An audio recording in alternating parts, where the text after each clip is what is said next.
My name's Emily, and I'm 38. Life's a funny thing, you know. One moment you're 16, standing on your parents' porch pregnant and scared, clutching a locket that's all you have left of love. They shut the door on me that day, said I'd shamed them.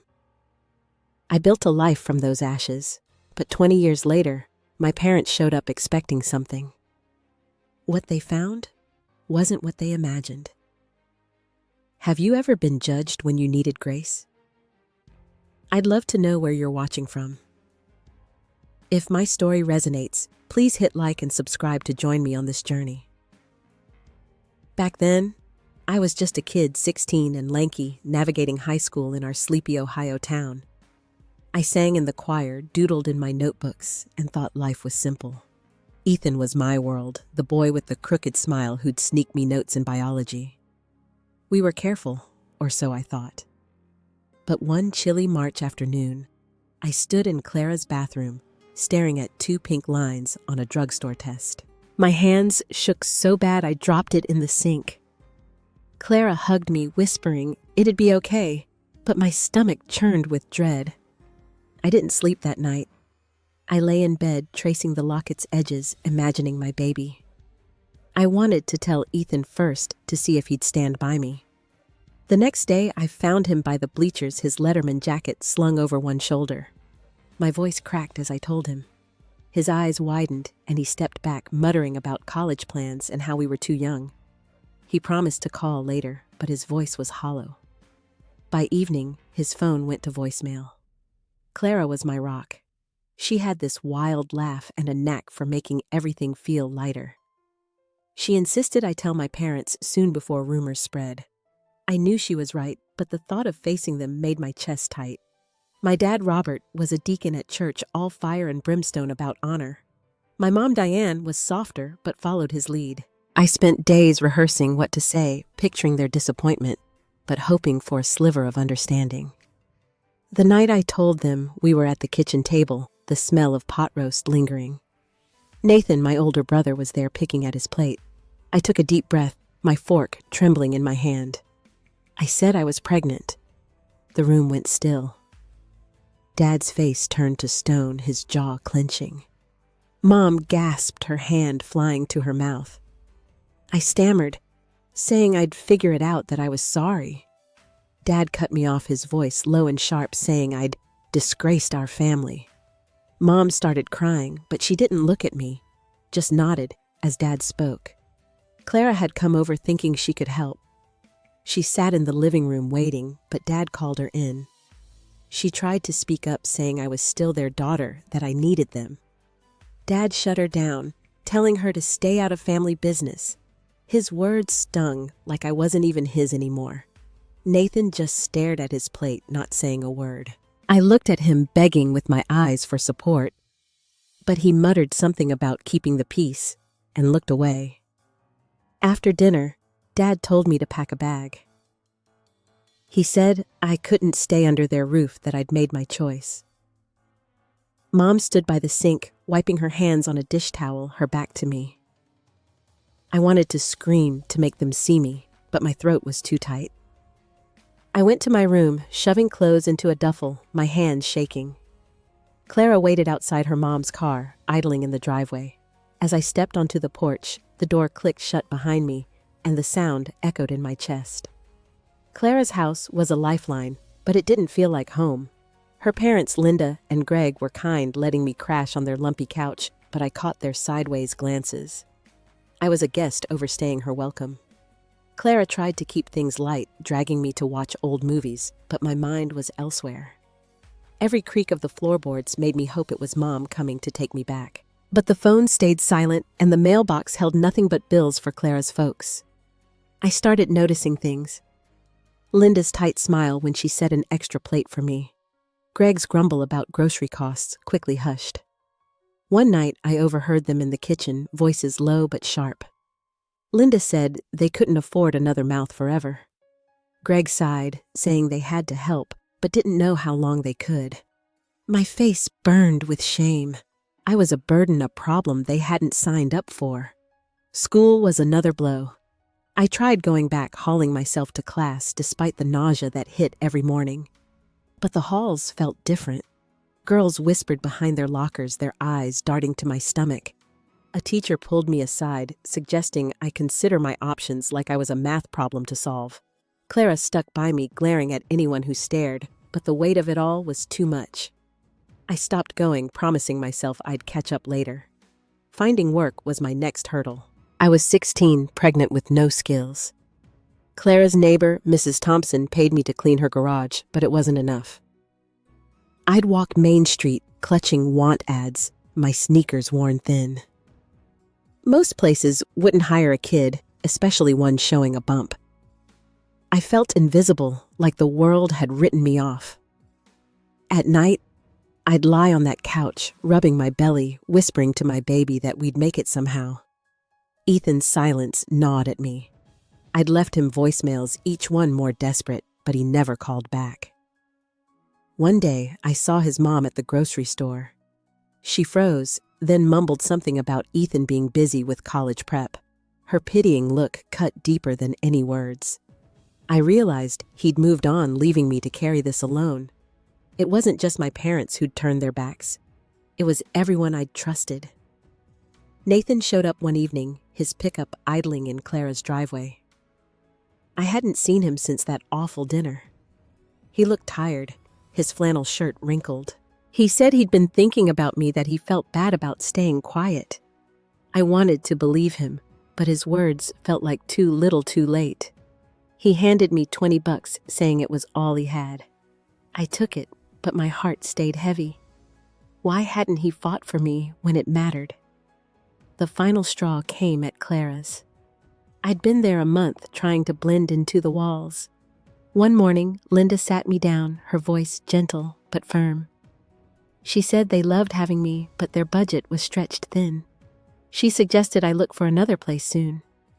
Clara's face crumpled, but I nodded, swallowing the lump in my throat. I had no plan, no money, and a baby coming. As I packed my duffel that night, my locket felt heavier, like it was anchoring me to a life I couldn't hold on to. Clara's mom drove me to a women's shelter across town, her hands tight on the wheel, the radio humming low. I clutched my duffel, the locket cold against my chest, and stared out the window at the blurring lights. The shelter was a squat brick building, its sign faded. Inside it smelled of bleach and old coffee. A tired woman at the desk handed me a key and pointed to a bunk room. I felt like a stray taken in, but not wanted. My baby kicked a tiny flutter, and I whispered to her to hang on. The bunk room was cramped, 6 beds with thin mattresses. My bunkmate, a woman named Tara, barely glanced up from her magazine. I lay awake that first night, listening to snores and distant sirens, my mind racing. I had no home, no family, and a baby coming in months. The shelter had rules curfew at 10 chores every morning.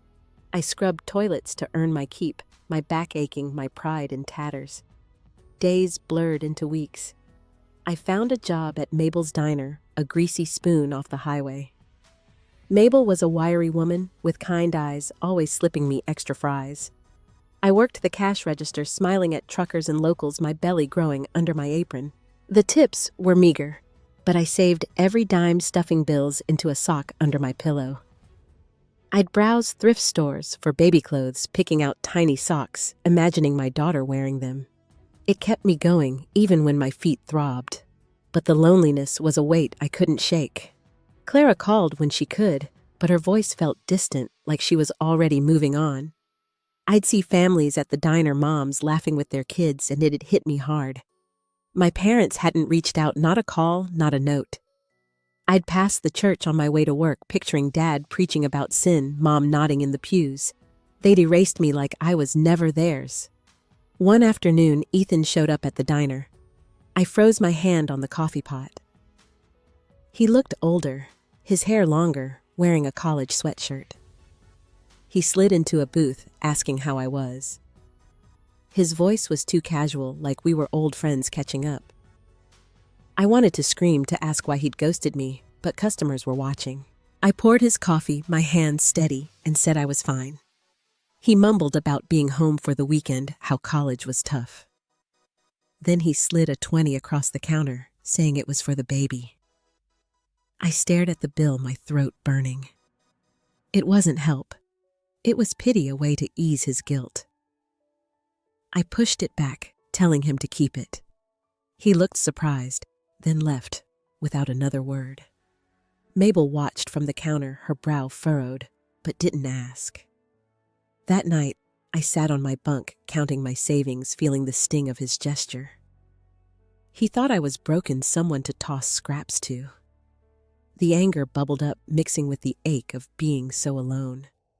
The diner's fluorescent lights buzzed as I wiped down the counter, my apron stained with grease. My belly was rounder now, making every shift feel like a marathon. Mabel noticed, giving me extra breaks, but the exhaustion was deeper than physical. I'd catch my reflection in the napkin dispenser, barely recognizing the girl staring back. She looked hollow, like someone had scooped out her hope. I kept moving, though, for the baby. Her kicks were stronger, a reminder I wasn't completely alone. But the shelter was wearing me down. Tara, my bunkmate, had a sharp tongue, snapping if I left my shoes out. The other women kept to themselves, their eyes carrying stories I didn't dare ask about. One night, I overheard two of them whispering about me, saying I was too young to handle a kid, that I'd end up back on the streets. Their words clung to me, feeding the fear I was already drowning in. I started avoiding the shelter's common room, eating my meals on my bunk. I'd pull out the baby socks I'd bought, running my fingers over the soft cotton, trying to picture my daughter's face. But the future felt like a fog I couldn't see through. I had no idea how I'd afford diapers, let alone a place to live. The sock of cash under my pillow was growing, but it was nowhere near enough. One evening, I was counting tips when a regular Mr. Jenkins asked how I was holding up. He was a gruff man, always in flannel, but his voice was gentle. I shrugged, saying I was fine. He slid a flyer across the counter for a church charity program, saying they helped single moms. I thanked him, but my stomach twisted. It was my parents' church. I couldn't walk in there, not after they'd cast me out. I tucked the flyer away, my hands shaking with a mix of anger and shame. The real blow came a week later.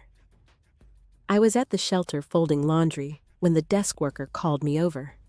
She handed me a letter, no return address, but I knew my mom's handwriting. My heart leapt, hoping for an apology, a lifeline. I tore it open, my fingers clumsy. It was short, just a few lines. They were moving to a smaller house, selling the one I grew up in. They'd packed my things in storage, and I could pick them up if I wanted. No mention of me, no hint of regret. Just logistics, like I was a loose end to tie up. I sat on my bunk, the letter crumpled in my fist, my chest so tight I could barely breathe. They were selling our home, erasing every memory of me. The backyard where I'd swung as a kid, the kitchen where Mom taught me to bake. Gone like I'd never existed. I wanted to call them, to scream that I was still their daughter, but the phone felt like a brick in my hand. They didn't want me. They never would. That night I couldn't sleep. Tara's snoring grated on me, and the shelter's walls seemed to close in. I pressed my hands to my belly, feeling my baby's movements, and sobbed quietly.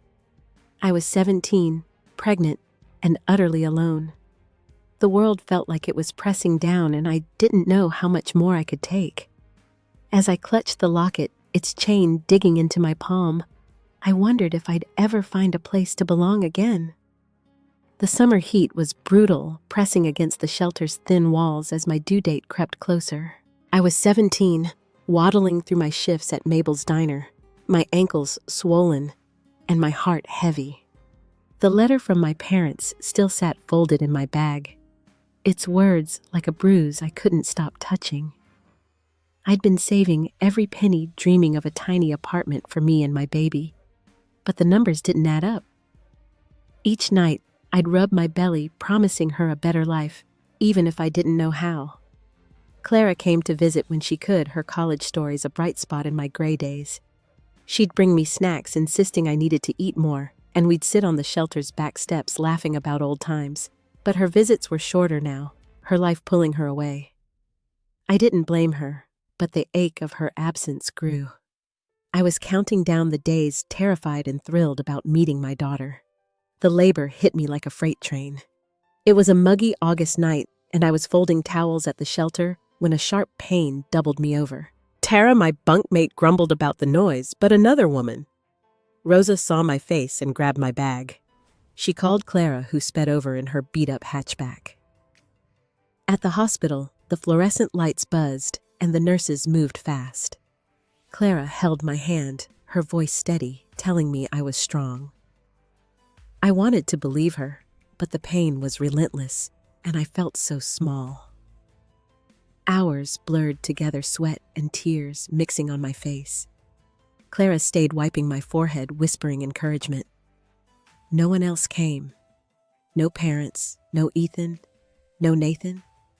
Just me and Clara, and the weight of what was coming.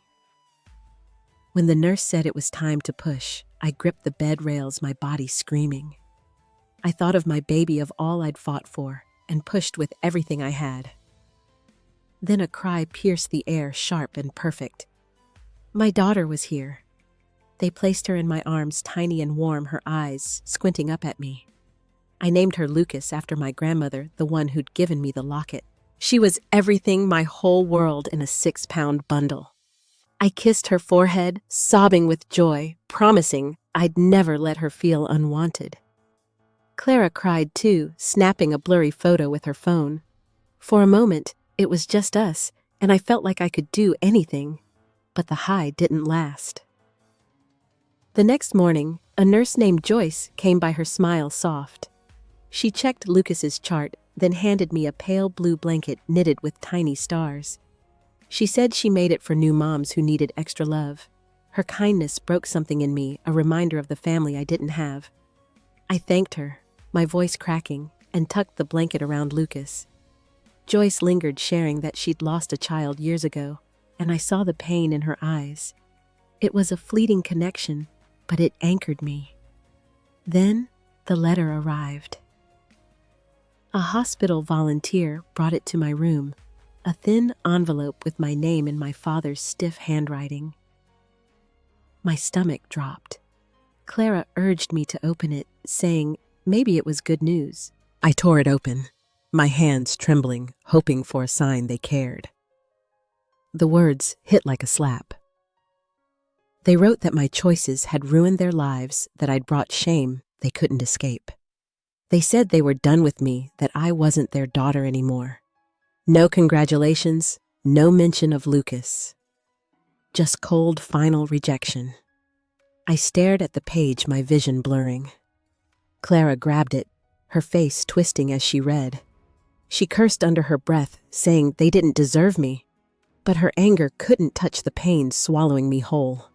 My parents hadn't just kicked me out. They'd erased me even now when I'd given them a granddaughter. I held Lucas closer, her warmth the only thing keeping me from falling apart. The room felt too small, the air too thick, and I didn't know how I'd survive this. The hospital room was too quiet after Clara left to grab coffee, leaving me with Lucas and that letter. I rocked my daughter, her tiny breaths steady, but my mind was a storm. The words my parents wrote looped in my head, each one a blade, shame, ruin done. I wanted to burn the paper to pretend it never came, but it was real, sitting on the tray table, like a weight. I kissed Lucas's head, whispering that she was enough, even if I wasn't. Then Nathan showed up. I hadn't seen him in months, not since he'd slipped me that 20 at Clara's. He stood in the doorway, his work boots scuffed, a cheap bouquet of carnations in his hand. His face was drawn like he hadn't slept. I stiffened, unsure what he wanted. He set the flowers down, saying he'd heard about the baby from a mutual friend. I nodded, waiting for the catch, my arms tight around Lucas. He sat on the edge of the chair, rubbing his hands together. He said he'd been to see Mom and Dad, that he'd fought with them about me. My heart flickered, hoping for a shred of good news, but his next words crushed it.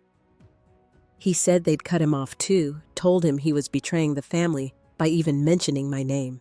They'd called me a lost cause, said I'd dragged everyone down with me. Nathan's voice cracked as he repeated it, his eyes on the floor. I felt like I'd been slapped. My parents hadn't just disowned me. They'd poisoned my brother against me too, or tried to. I looked at Lucas, her tiny fist curled against my chest, and the pain twisted deeper. They didn't even know her name, didn't care.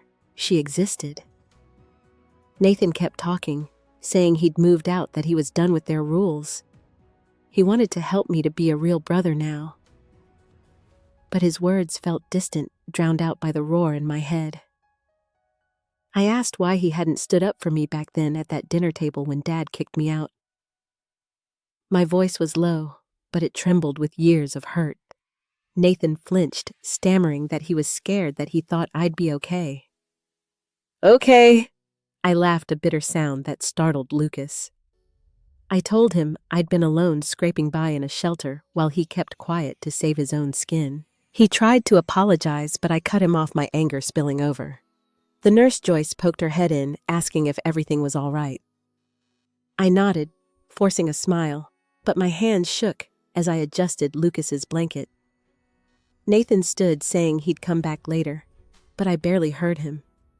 The door clicked shut, and the silence was suffocating. I looked at the carnations, their petals already wilting, and felt a sob rising. My parents had taken everything: my home, my childhood, my brother's loyalty, and now they'd stripped me of any hope they'd ever see me as human. I held Lucas tighter, my tears falling onto her blanket, and felt like I was breaking into pieces with no one to catch me. The hospital room felt smaller after Nathan left, the wilted carnations mocking me from the table. Lucas slept in my arms, her soft breaths the only steady thing in my world. That letter from my parents, their cruel words, and Nathan's confession swirled in my head, a storm I couldn't outrun. I was done being their shame, done waiting for love they'd never give. I looked at my daughter, her tiny face, so trusting, and something shifted. I wasn't just a victim anymore. I had to build a life for her, for us. I started small, practical. The hospital social worker, a woman with tired eyes and a warm voice, sat me down before discharge. She gave me a list of programs: food assistance, housing vouchers, GED classes. I'd always pushed those aside, too proud or too scared. But now I listened. I scribbled notes, my hand steady, asking about night classes. Lucas deserved a mom who could stand tall, and I was going to be her. Back at the shelter, I made a plan. I'd overheard a woman talking about a community college with free childcare. It felt like a lifeline. I spent my last day in the hospital flipping through their pamphlet circling medical assistant courses. The pay was decent, the hours stable. I imagined myself in scrubs, helping people, proving I was more than my parents' failure. It was a spark, a way out of the fog. Clara came by, her arms full of baby clothes she'd scrounged from thrift stores. We sat on the hospital bed folding onesies, and I told her my plan. She grinned, saying I'd be the best mom and student ever. But her eyes dimmed when she mentioned college, her own life pulling her away. I hugged her tight, promising we'd stay close, even if it hurt, knowing she'd soon be hours away. Her belief in me fueled my resolve. I started a journal that night, a cheap notebook from the hospital gift shop. It was for Lucas, a place to write my promises to her. I wrote about the life I wanted, a cozy apartment, her laughter filling at me with a diploma on the wall. I wrote about my anger too, how my parents' rejection burned, but I wouldn't let it define us. Each word felt like a brick in a foundation I was laying, one they couldn't tear down. At the shelter, I signed up for GED classes, dragging myself to the community center after diner shifts. The first night, I sat in a fluorescent-lit room surrounded by adults who looked as worn as I felt. The teacher, Ms. Carter, had a no-nonsense voice but kind eyes. She handed out math worksheets, and I fumbled through my brain rusty. Lucas was with a shelter volunteer, and I kept checking my phone, worried. but I stayed working problems until my pencil dulled, feeling a flicker of pride. Mabel noticed the change at the diner. She'd catch me studying during breaks, scribbling notes on napkins. One day, she slipped me a coffee and said she'd been a single mom once too. Her quiet nod felt like permission to keep going. I wasn't just surviving anymore. I was choosing something bigger. Lucas's future, my future, was in my hands, and I wasn't letting go. The GED classes became my anchor, a place where I wasn't just Lucas's mom or the diner girl. Ms. Carter pushed us hard, but she'd linger after class explaining algebra like it was a puzzle, not a wall. I'd get home to the shelter late, Lucas asleep in the volunteer's arms, and I'd feel guilty, but alive. I was learning not just math or history, but who I could be. Each correct answer on a worksheet felt like a step away from my parents' judgment. At the diner, I met Sarah, a new waitress with a quick laugh and tired eyes. She was a single mom too, her son a year older than Lucas. During slow shifts, we'd swap stories over coffee refills. She'd been through foster care, fought her way to a stable job, and her grit inspired me. One night, she invited me to her apartment, a cramped but warm place filled with her son's toys.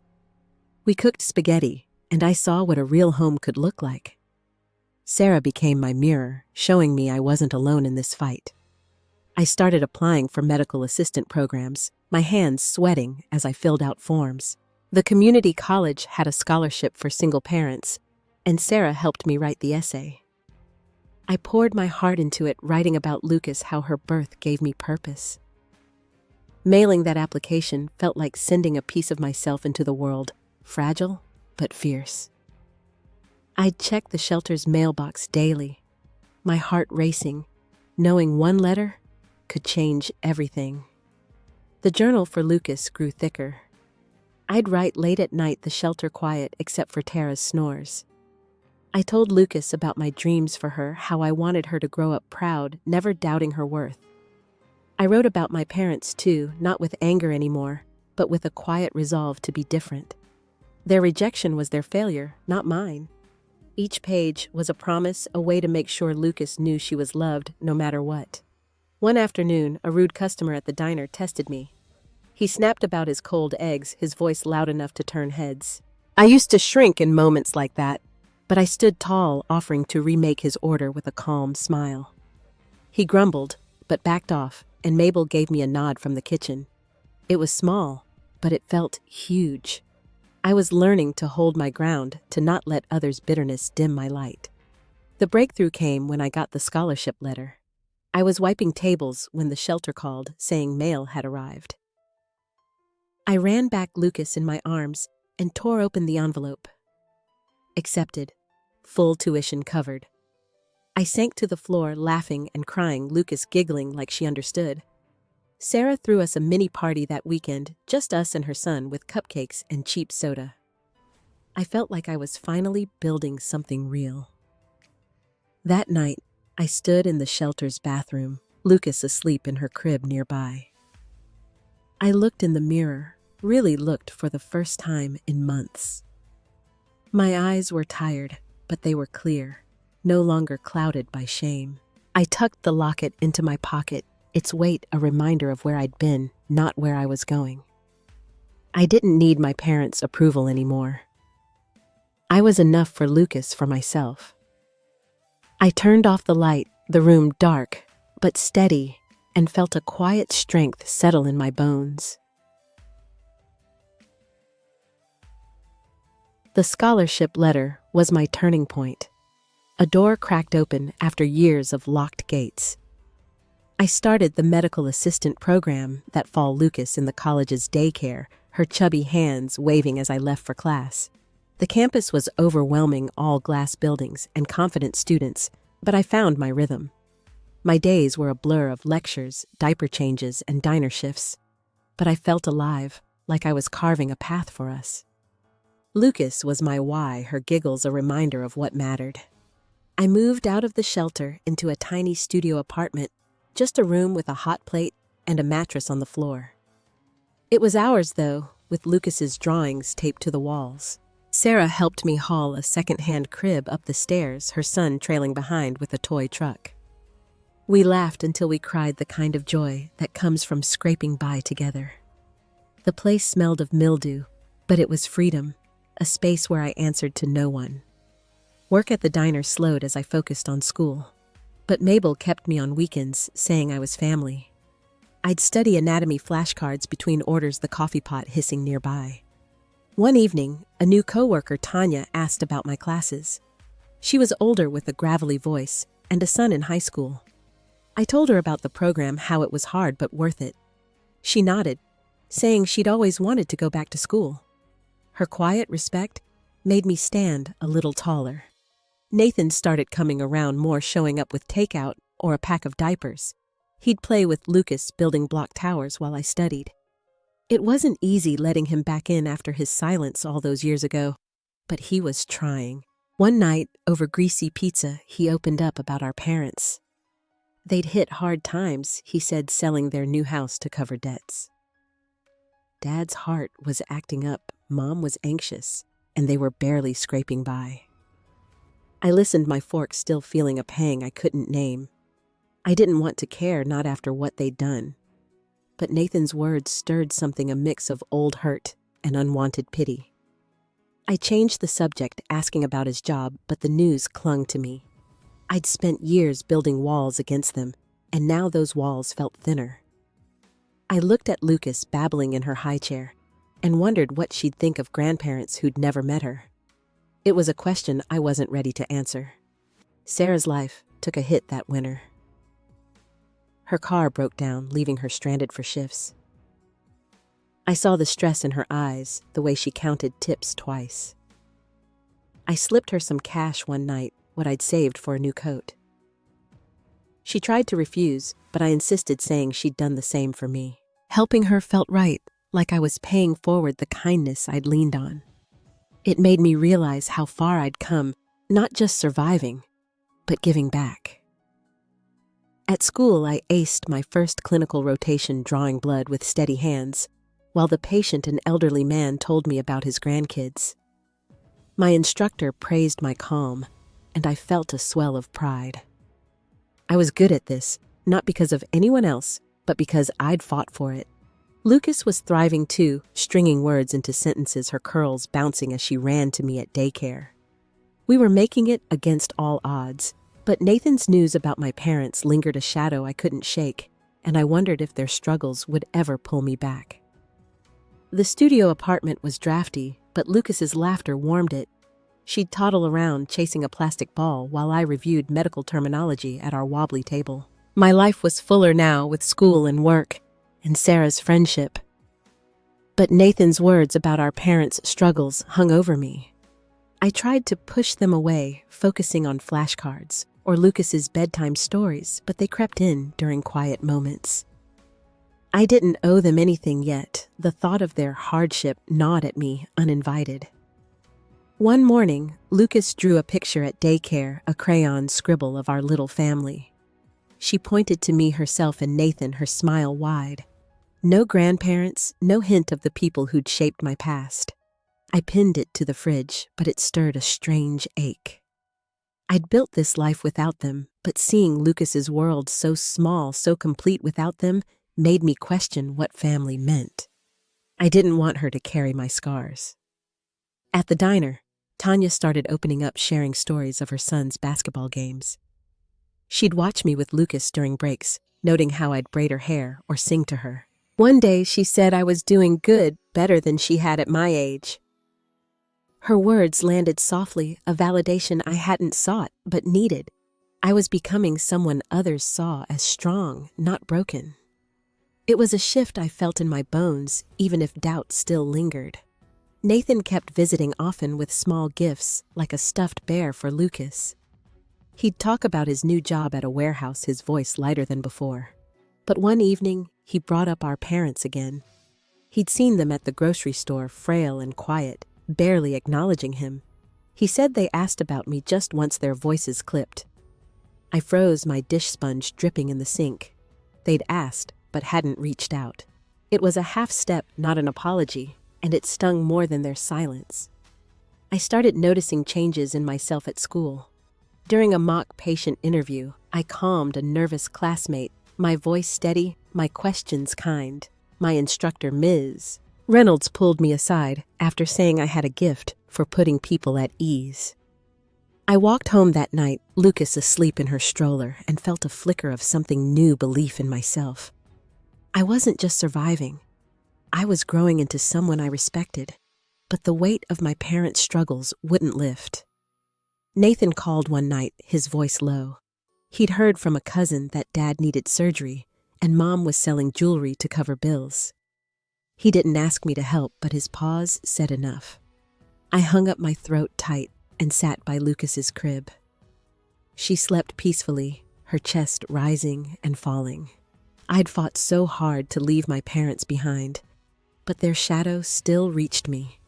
I stared at her drawing on the fridge the three of us in bright crayon and felt a hollow pang. I didn't want to care, but I did, and that truth sat heavy in the dark. 20 years had slipped by, and I was 37, living in a modest house with a creaky porch and a garden I tended on weekends. Lucas was 19, off at college studying biology, his voice crackling through weekly phone calls. I'd become a medical office manager, my days filled with schedules and patient files, my nights with quiet dinners and books. The chaos of my teens felt like another life, but the scars were there, softened by time. I'd built something solid, something mine. My home was small but warm, with mismatched furniture and photos of Lucas on the walls. I'd framed his high school diploma next to mine, a quiet nod to our journey. On weekends, I'd sit in the backyard sipping coffee, watching bees hum around my lavender plants. Those moments grounded me, a reminder of how far I'd come. I wasn't the scared girl from the shelter anymore. I was someone who'd chosen her own path. Sarah was still in my life, though we saw each other less now. She'd moved to a bigger place, her son grown, and working as a mechanic. We'd meet for brunch sometimes, splitting pancakes and trading stories. She'd tease me about my tidy office, saying I was too organized for my own good. But her pride in me was real, a steady light that had guided me through darker years. I cherished her the way she saw me, as whole. One spring morning, I was cleaning out a closet when I found a shoebox tucked in the back.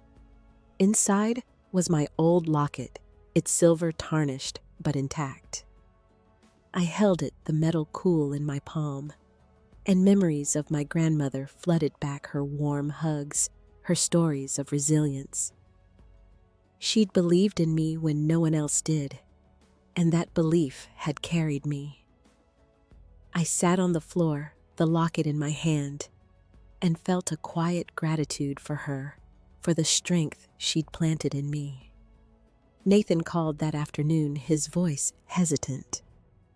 He was still in town, working construction, his life steady but modest. He brought up our parents, saying they'd asked to see me. They were older now, frail, living in a rented apartment. He said they'd mentioned regret, though their words were vague. My stomach tightened, but I didn't snap. I told him I'd think about it, my voice calm, surprising even myself. The girl who'd once burned with anger was gone. I was someone new, someone who could choose. I spent the evening in my garden pulling weeds under the fading sun. Lucas texted asking about my day, and I smiled, picturing him in his dorm. My life was full work friends, a son who made me proud. But Nathan's call lingered, stirring questions I'd buried. Could I face my parents without unraveling I didn't know? But the thought didn't scare me like it once had. I brushed the dirt from my hands, the air cool against my skin, and felt a stillness I hadn't known I'd earned. The locket stayed out, resting on my nightstand, catching the morning light. I didn't wear it, but its presence was enough a quiet link to who I'd been. My days moved steadily, the rhythm of work and home grounding me.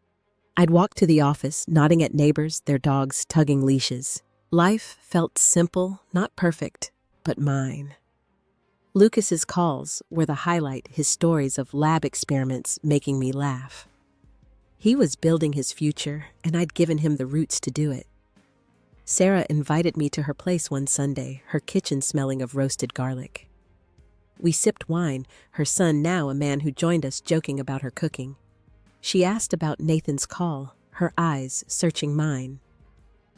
I told her about my parents' request, how it stirred old wounds but didn't break me. She shared her own story about forgiving a sister who'd hurt her years ago. It wasn't about erasing pain, she said, but making space for peace. Her words settled in me soft, but heavy. I started writing to Lucas again, not in the old journal, but in emails I'd send when he graduated. I wrote about resilience, how pain shapes but doesn't define us. I told him about my garden, how tending it taught me patience, how growth takes time. It was my way of passing down what I'd learned, not just to him, but to myself.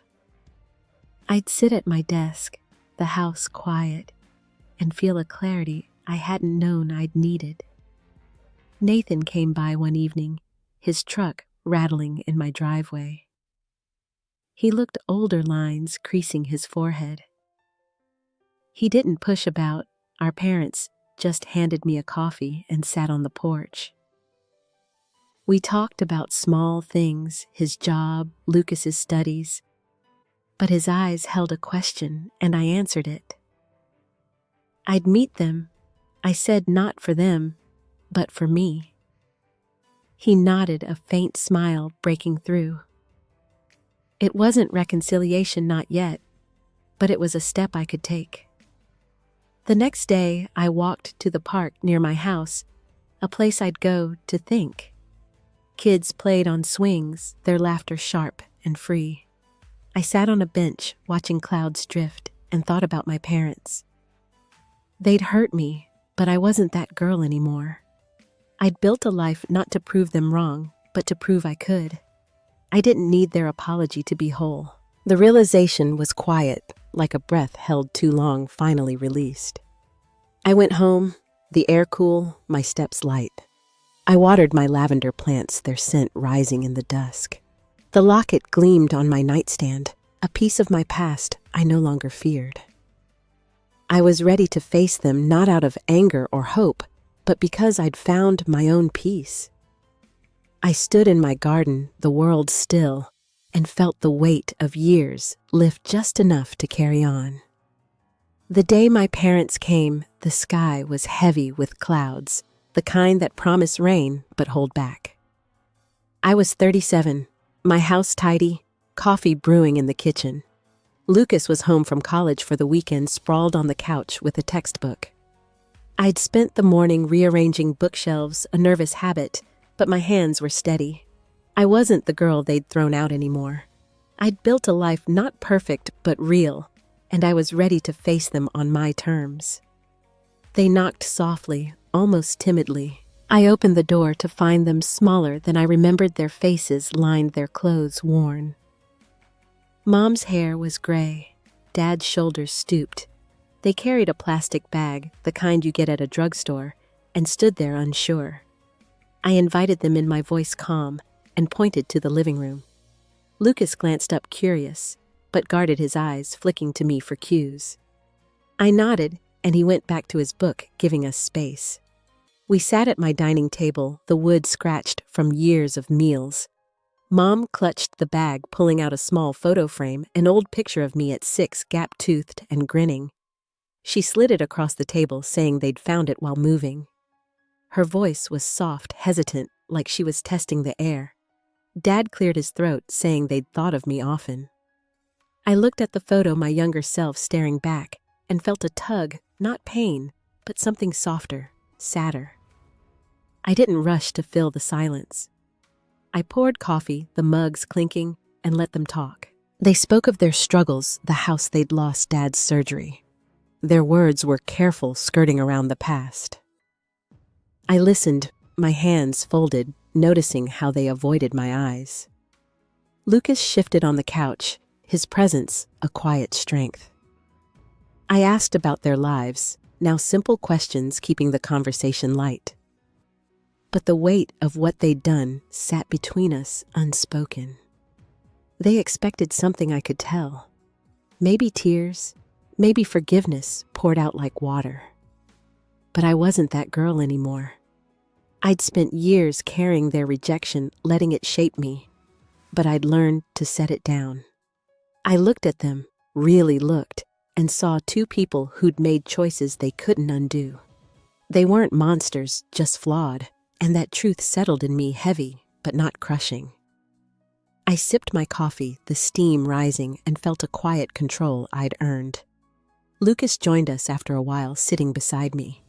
He was polite, asking about their town, their health, but his questions had an edge, probing why they'd stayed away. Mom fumbled, saying time slipped by. Dad mumbled about pride, his voice low. Lucas didn't push, but his hand rested on my shoulder, a silent promise. I saw my parents' surprise, their eyes widening at this young man they didn't know, my son, who'd grown up without them. It was a moment that spoke louder than words. We talked for an hour, maybe less. They didn't apologize, not directly, and I didn't ask them to. I showed them out the photo still on the table. The door closed, and I stood in the hallway, the house quiet except for Lucas's pages turning. I picked up the frame, tracing its edges, and set it on a shelf, not hidden, not displayed, just there. The clouds outside hadn't broken, and I breathed slow, feeling the past settle into place, no longer a storm. After my parents left, the house felt different, not heavier, but stiller, like the air had settled. Lucas went back to his textbook, but he glanced at me, checking if I was okay. I smiled, a real one, and started washing the coffee mugs, the warm water grounding me. Their visit hadn't fixed anything, but it hadn't broken me either. I'd faced them, seen them for who they were, and walked away whole. That was enough, more than I'd ever thought possible. The next morning, I woke early, the sky clear, a soft blue stretching wide. I sat at my kitchen table, a notebook open, and wrote a letter I'd never send. It was to my younger self, the girl who'd stood on that porch at 16, scared and alone. I told her she'd be okay, that she'd find strength she didn't know she had. I wrote about Lucas, about the home we'd built, about the peace I'd found in letting go. The words flowed, not angry, not sad, just true. I started a new habit after that, walking to the park every Sunday. I'd bring a thermos of tea and sit by the pond, watching ducks glide across the water. It was my time to think, to let the past and present sit side by side. I thought about my parents, how their choices had shaped me, but didn't own me. I thought about forgiveness, not as a gift to them, but as a way to free myself. It wasn't about forgetting. It was about choosing not to carry their weight anymore. Lucas noticed the change. He'd come home for breaks, filling the house with his laugh, and we'd talk late into the night. I told him about my walks, about the letter I wrote. He listened, his eyes thoughtful, and said he was proud of me, not just for raising him, but for finding my way. His words landed deep, a reminder that my journey wasn't just for me, but for the family we'd become. I saw Sarah a week later at a cafe near her work. Over muffins, I shared what happened, how I'd let my parents in, but kept my boundaries. She nodded, saying she'd learned to do the same with her sister, setting limits without closing the door. We talked about strength, how it's not loud or showy, but quiet, like a river carving stone. I left that lunch lighter, knowing I wasn't alone in navigating these truths. My garden became my sanctuary, a place to tend and grow. I'd kneel in the dirt, planting bulbs for spring, my hands steady. Each flower was a promise, not just to the earth, but to myself, that I'd keep showing up no matter what came. I'd look at the locket on my nightstand, its silver catching light, and feel a quiet pride. I'd carried it through the worst, and now it was just a piece of me, not the whole story. The lesson I learned wasn't grand or flashy. It was simple, carved from years of hurt and healing. My worth didn't depend on anyone's approval, not my parents', not the world's. I'd found it in the small moments: Lucas's smile, Sarah's laugh, the earth under my nails. Strength wasn't about winning, it was about choosing to live fully despite the scars. I was enough, always had been, and that truth set me free. I'd love to hear from you now. What's a moment that taught you your own strength? A time you found light in the dark? Share it in the comments. Your story matters. If this journey resonated, please hit like, subscribe, or share it with someone who might need it. Thank you for listening, for being here. May you find peace in your own story wherever it leads.